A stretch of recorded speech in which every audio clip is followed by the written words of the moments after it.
This video is brought to you by NordVPN. Jones? Jonesy? Here, Jonesy. Here, kitty, kitty, kitty. Meow. Hey, I'm gonna watch you.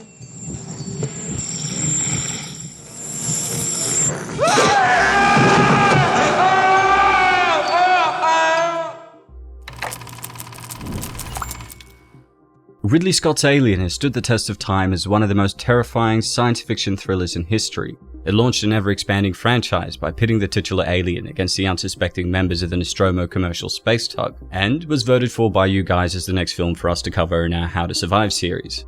Thanks to her tenacity, intelligence, and quick thinking, our hero Ripley ultimately defeats the alien. But what about us? Could we make it out alive? It's pretty unlikely, but maybe if we follow the major events in the film, the obstacles our main characters encounter, and the decisions they make along the way, we can improve our odds and figure out how to survive Alien. According to Sun Tzu's The Art of War, if you know the enemy and know yourself, you need not fear the result of 100 battles. Its structural perfection is matched only by its hostility. So our first priority is to understand our enemy. Xenomorphs are an endoparasitoid creature that live in a host during the early stage of their life cycle, before ultimately killing the host and transforming into a perfect organism. We better get back, because it'll be dark soon, and they mostly come at night. Mostly. I have a massive playlist explaining many aspects of the Alien universe, which I'll leave a link to below, so I don't want to repeat too much of what I've said in the past, but the alien essentially begins its life cycle as an egg-like creature known as an ovomorph, which, when detecting the presence of a potential host, opens up to release the second stage, a large arachnid called a facehugger that launches itself onto the host's face and impregnates it with an endoparasitoid larva. The parasite then violently emerges from the chest cavity as a grotesque worm-like creature, christened the chestburster, and completes its metamorphosis into an adult xenomorph over the course of a few hours. Due to horizontal gene transfer during the gestation period, the xenomorph takes on some of the basic physical attributes of the host, allowing the individual alien to adapt to the host's environment. Its dense exoskeleton is made up of protein polysaccharides similar to chitin shells of crabs, but coated with polarized silicon, making its skin resistant to adverse environmental conditions and damage. Eat this! Even if you manage to pierce its skin, you then have to deal with its concentrated acid for blood that can eat through the hull of the ship. It's got a wonderful defense mechanism. You don't dare kill it. Regardless of the final form the alien takes, all xenomorphs can survive in extreme conditions, are well adapted to swimming, can respire in harsh atmospheres, and can survive frozen in the vacuum of space for hundreds, if not thousands of years. As Ash eloquently puts it, well, it's an interesting combination of elements, making him a tough little son of a bitch. The xenomorphs are also intelligent, seen in their ability to learn quickly, gather information, and make advantageous use of the nearby environment. Some have also displayed fast reasoning and the capacity to find creative, counterintuitive solutions to problems. They cut the power. What do you mean they cut the power? How could they cut the power, man? They're animals. I want you two with trackers checking the corridors. Move! In Alien Resurrection, we even see xenomorphs that intentionally murder the weakest of them so that its acid blood would break them out of their enclosure.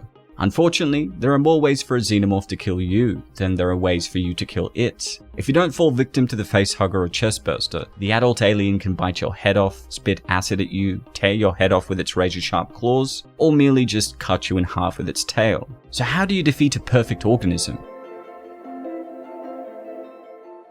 I can't lie to you about your chances, but you have my sympathies. Well, admittedly, your options are pretty limited. The alien does have some vulnerabilities you could exploit though. While xenomorphs are capable of adapting themselves to cold environments with little discomfort in all stages of their life cycles, they are vulnerable to heat. They're also vulnerable to sudden, massive changes in temperature. Because of their sensitivity to heat, plasma guns and pulse rifles, which we see in the sequel, are the best weapons to use against them. Coming out of the goddamn wall! What? Of course, the Nostromo is a commercial tugboat, so the chances it's going to have plasma guns lying around are pretty slim, but they do happen to have some electric prods, and Parker manages to make a number of flamethrowers in like 20 minutes, and that'll do just fine. Dallas wasn't quick enough on the trigger, and Parker was afraid he'd set Lambert alight if he'd used a flamethrower. As a result, all three of them met grisly deaths, so the moment you see it, you can't hesitate. The alien won't extend you the same courtesy. But having a portable dragon is no good if you have no plan and can't even see the alien.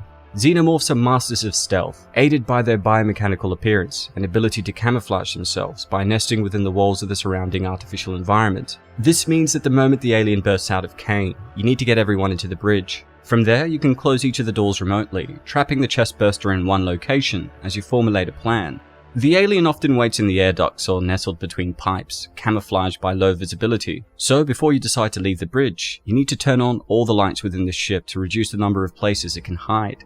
Our navigator Lambert builds a sensor that will keep track of the alien. Unfortunately, its signal is pretty unreliable, and its effectiveness is reduced by the time it takes for Lambert to relay the alien's location to Dallas, ultimately leading to his death. You're better off using the tool that Ash gives Ripley to detect subtle changes in air pressure. Ideally, every crew member should have one of these on hand, and absolutely nobody should be alone.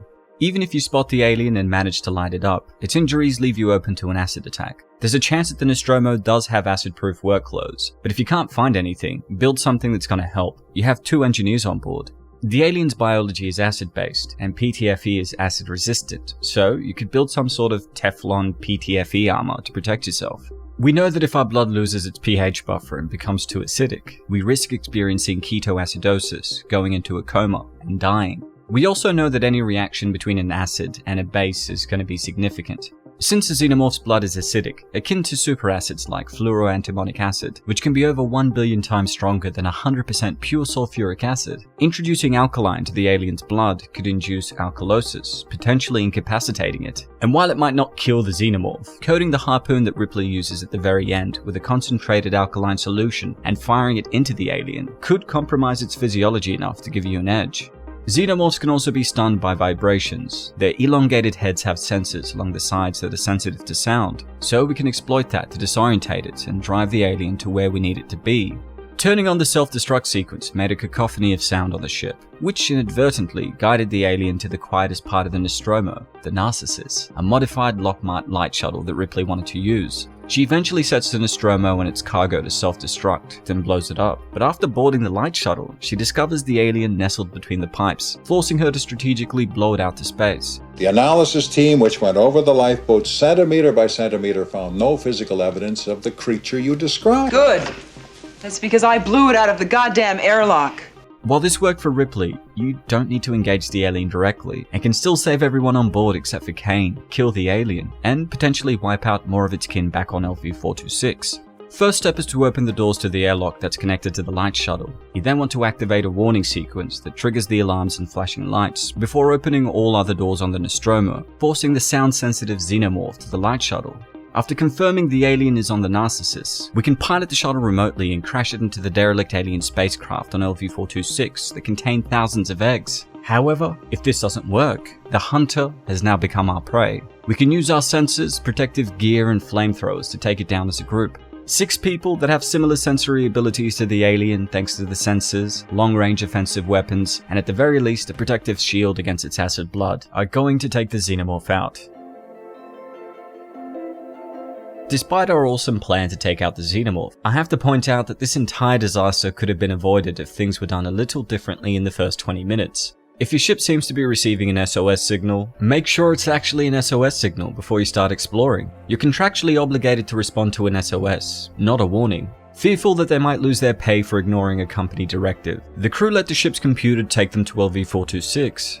Ripley eventually decrypts part of the signal and realizes that it might actually be a warning, but Ash convinces her not to go after the expedition team, who are now out of comms reach. It looks like a warning. I'm gonna go out after them. What's the point? I mean, by the time it takes to get there, they'll know if it's a warning or not, yes? Realistically, the crew should have questioned their mission sooner.